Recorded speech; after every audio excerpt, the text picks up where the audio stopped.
বঙ্কিমচন্দ্র চট্টোপাধ্যায় বঙ্কিমচন্দ্রকে যে চরমপন্থী, আবার একটা অংশ অস্বীকার করতে রাজি নন যে তিনি চরমপন্থী ছিলেন না।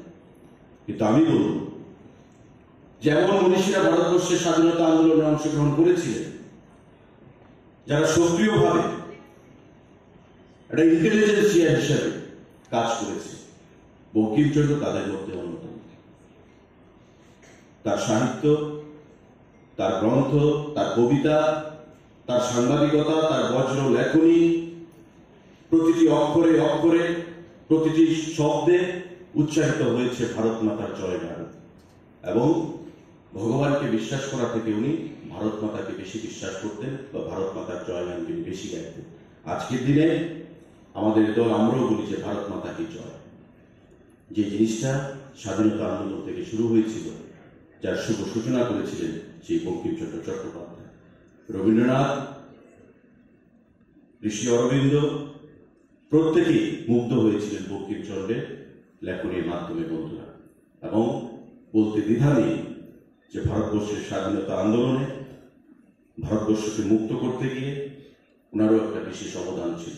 এটা যে আকারে থাকুক না কেন, স্বাধীনতা আন্দোলনে অনেক মানুষ শহীদ হয়েছেন, জীবন বলিদান দিয়েছেন। আমরা অনেককে স্মরণে করি, অনেককে আবার স্মরণ করি না। কিন্তু এই ধরনের কর্মসূচি যদি আমরা পালন না করতাম, হয়তো একটা সময় আসতো যে আমাদের পরবর্তী প্রজন্ম বঙ্কিমচন্দ্রকে ভুলে যেতেন, রবীন্দ্রনাথকে ভুলে যেতেন, বিদ্যাসাগরকে ভুলে যেতেন, শরৎচন্দ্রকে ভুলে যেতেন, নজরুলকে ভুলে যেতেন। আমরা চাই একদিকে যেমন রবীন্দ্রনাথ থাকবে, অপরদিকে নজরুল থাকবে। আমরা চাই যেমন একদিকে শরৎচন্দ্র থাকবে, একদিকে বঙ্কিমচন্দ্র থাকবে।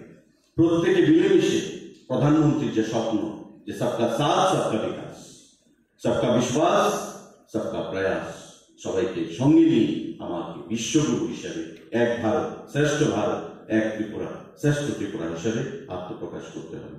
আমি হৃদয়ের অন্তঃস্থল থেকে ধন্যবাদ জানাচ্ছি আইসিএ দপ্তরকে। এবং আমার সৌভাগ্য, যারা দীর্ঘক্ষণ ধরে সাহিত্য সম্রাট বঙ্কিমচন্দ্র সম্পর্কে, ওনার জীবনী সম্পর্কে আইসিএ দপ্তরের উদ্যোগে আজকের এই অনুষ্ঠানে, আয়োজিত অনুষ্ঠানে উপস্থিত হয়ে শুনছিলেন, তারই প্রতিনিধি আমাদের সামনে বক্তব্য রেখেছেন বিপাশা চক্রবর্তী, ত্রিপুরা সেন্ট্রাল ইউনিভার্সিটির স্টুডেন্ট। আমার হৃদয়ের অন্তঃস্থল থেকে তাকে অনেক ধন্যবাদ জানাবো এবং আগামী দিনে সে রাজ্যের মুখ উজ্জ্বল করবে। জাতীয় ভাষা আজকের মঞ্চ থেকে আমি সেটা আপনাদের সবাইকে বলতে চাই। তো স্বাভাবিকভাবেই অনেকক্ষণ বক্তব্য সবাই দেখেছে এবং যে বিষয়বস্তু, যে সাহিত্য সম্রাট বঙ্কিমচন্দ্র উনি কে ছিলেন, দেশের প্রতি, সমাজের প্রতি ওনার দায়িত্ব কি ছিল তদানীন্তন সময়ে, এবং কিভাবে উনি দেশবাসীকে স্বাধীনতা আন্দোলনে উদ্বুদ্ধ করেছিলেন।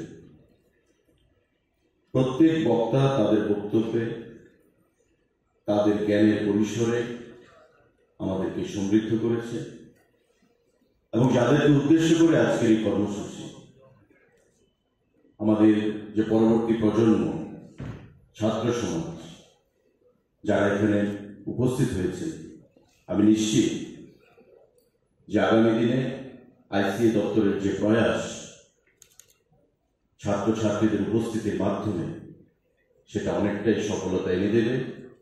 এই যে উদ্দেশ্যকে কেন্দ্র করে এই কর্মসূচি এখানে পালন করা হচ্ছে। শুধু বঙ্কিমচন্দ্র নয়, কারণ বছরখানেক আগেও আমি দপ্তরের মন্ত্রী ছিলাম। প্রায় 1.5 বছর এই দপ্তর মন্ত্রী থেকে বিভিন্ন কর্মসূচি আমরা পালন করেছি।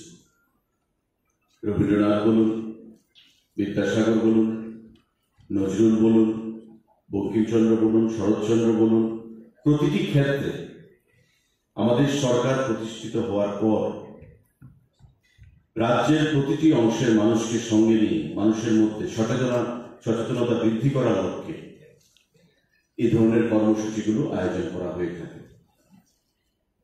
কারণ আমাদের যারা উত্তরসূরি, পরবর্তী প্রজন্ম, নেক্সট জেনারেশন, তারা যেন কোনো অবস্থাতে যে সমস্ত মনীষীরা আমাদের জন্য ভারতকে মুক্ত করার জন্য স্বাধীনতা আন্দোলনে ভারতকে নেতৃত্ব দিয়েছেন, সে সমস্ত মনীষীদেরকে ভুলে না যান। কারণ এখানে বিভিন্ন বক্তারা তার বক্তব্যে বলেছে তাদের যে আমরা থাকবো ভারতবর্ষে, আমরা থাকবো ত্রিপুরা রাজ্যে, আমরা নিজেদেরকে বাঙালি বলব, কিন্তু বাঙালিদের বাঙালিয়ানা সেটা প্রকাশ করতে আমাদের মধ্যে একটা কার্পণ্যতা বোধ হয়। আমরা যখন ঘরে থাকবো, এমন অনেক অভিভাবকরা রয়েছেন, যেটা প্রদীপবাবু বলার চেষ্টা করেছেন, যে আমার ছেলে আমার মেয়ে ইংরেজিতে স্বাচ্ছন্দ্য বোধ করে, বাংলাটা বেশি পারে না। আমার ছেলে আমার মেয়ে আমেরিকাতে সেটা সেটেল, সে গ্রিন কার্ড পেয়ে গেছে, সে আর ভারতবর্ষে আসবে না, ত্রিপুরাতে তো আসার প্রশ্ন নেই। এই জিনিসটা এক্সপ্রেস করতে, প্রকাশ করতে সেটা বেশি স্বাচ্ছন্দ্য বোধ করে। কিন্তু তথ্য সংস্কৃতি দপ্তর বা আমাদের সরকার, আমরা মনে করি যে যত আমাদের মনীষীরা যারা ভারতবর্ষে জন্মগ্রহণ করেছেন, যারা জীবন দিয়েছেন দেশের স্বাধীনতার জন্য, যারা সমাজকে সচেতন করার জন্য, দেশাত্মবোধে মানুষকে সেখানে মোটিভেট করার জন্য জন্মগ্রহণ করেছিলেন এবং হাসতে হাসতে জীবনে সেখানে জীবন বলিদান দিয়েছে, তাদেরকে স্মরণ করা দরকার। এবং আগামী দিনে আমাদের দেশের, আমাদের রাজ্যে যুব সমাজকে যদি আমরা তাদের সম্পর্কে ওয়াকিবহাল না করি, সমৃদ্ধশালী না